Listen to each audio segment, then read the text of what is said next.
আজ আমি চাইনিজ খাবারের টেস্ট নিতে কিন্তু চলে এসেছি সুন্দর একটা রেস্টুরেন্টে, যেটা কিন্তু সদ্য ওপেন হয়েছে, 8 মাসই হয়েছে। খুব সুন্দর রেস্টুরেন্টের ডেকোরেশন, খুব দারুণ লাগলো আমার। আর অনেকটা বড় এরিয়া জুড়ে এখানকার বাথরুমটা খুব পরিষ্কার পরিচ্ছন্ন, আর এখানকার সিটিং পজিশনগুলো খুব সুন্দর। আর মাঝখানে একটা বড় সাইজের টিভি রয়েছে, মানে নানা অ্যাঙ্গেল থেকে দেখা যায়। যেহেতু আমি চাইনিজ আইটেম টেস্ট করবো, সেই জন্য কিন্তু ফার্স্টে নিয়েছি মিক্স ফ্রাইড রাইস, আর তার সাথে কিন্তু বাসা মাছের একটা চিলি ফিশ কারি নিয়েছি, যেখানে 6 পিস চিলি ফিশ কারি রয়েছে। খুব সুন্দর কিন্তু ফ্লেভার আসছে আর দারুণ কালার এসেছে।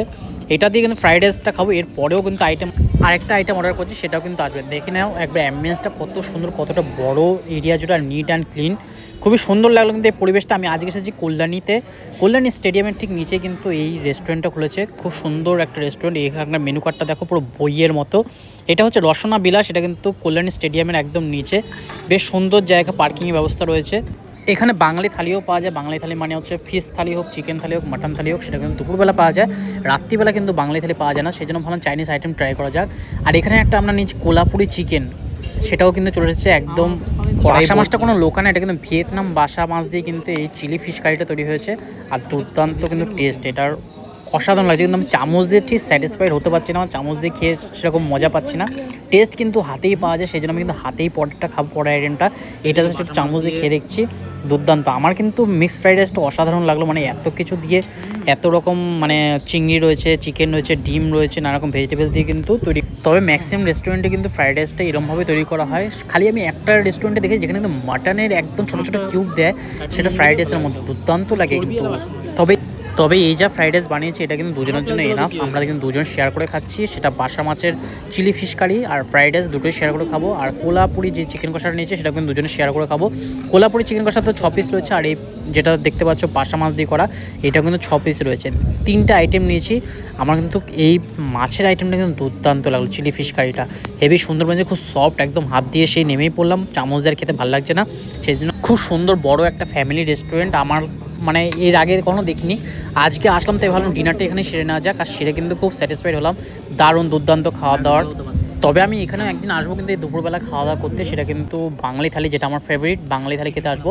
যাই হোক, কোলাপুরি চিকেনটা তোমাদেরকে এবার দেখে দিই। কালারটা দেখো কি টেম্পটিং কালার, মানে একদম গাঢ় কিন্তু লাল রঙের এরকম চিকেন কারি। 6 পিস চিকেন রয়েছে এখানে, 3টে করে আমরা শেয়ার করে নেবো। ও আমাকে জাস্ট সার্ভ করে দিচ্ছে। আমার ইচ্ছে ছিল মাটনের কোনো আইটেম খাবো, কিন্তু কালকে মাটনের আইটেম বাড়িতেই খেয়েছি, সেই জন্য কিন্তু আর এখানে এসে খেলাম না। এখানে চিকেনের আইটেম দিয়ে ট্রাই করে দেখলাম। তবে এরপরে আমি যখন আসবো এখানে কিন্তু বাঙালি থালি মাটন দিয়ে অবশ্যই ট্রাই করে দেখবো, তোমাদের সাথে শেয়ার করবো এখানকার কোয়ালিটি কীরকম।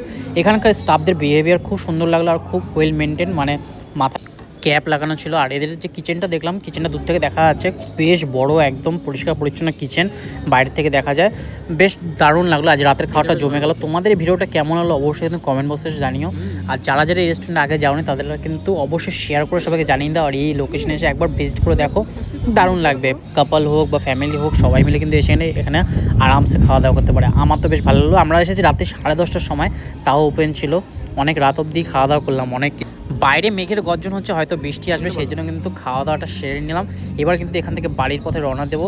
চিকেনটা কিন্তু দুর্দান্ত হয়েছে। চিকেনটা আমার যা মনে হলো আরেকটু ভালো হতে পারতো, একটু বয়েল হলে ভালো হতো, কিন্তু একটু টাইট চিকেন লাগলো। বেশ ভালো সেদ্ধ হয়েছে, কিন্তু আরেকটু বয়েল হলে ভালো হতো। তবে ফ্রাইড রাইসের সাথে কিন্তু এই কম্বোটা দারুণ লাগছে। কোলাপুরি চিকেন এটার নাম। রেস্টুরেন্টে বেশিরভাগ কিন্তু এরকম মাস্টার গ্রেভি দিয়ে রান্না করা হয়, সেই জিনিসটা আমার অতটা ভালো লাগে না। অনেকের হয়তো ভালো লাগতে পারে। আমার কিন্তু পায়েস হোটেলে যেরকম রান্নাবান্না হয়, মানে একবারে অনেক জনের রান্না হয়, সেইগুলো খেতে বেশ ভালো লাগে। এরকম মাস্টার গ্রেভিতে আমার সেরকম খেতে ভালো লাগে না, কিন্তু মাঝে মধ্যে মুখের স্বাদ বদলার জন্য আসাই যেতে পারে। যাই হোক, আজকের ভিডিওটা এখানেই শেষ করছি। দেখা হবে নতুন ভিডিওতে। নতুন টাটা বাই বাই। অবশ্যই কিন্তু লাইক কমেন্ট শেয়ার করে পাশে থেকো। Tata bye bye.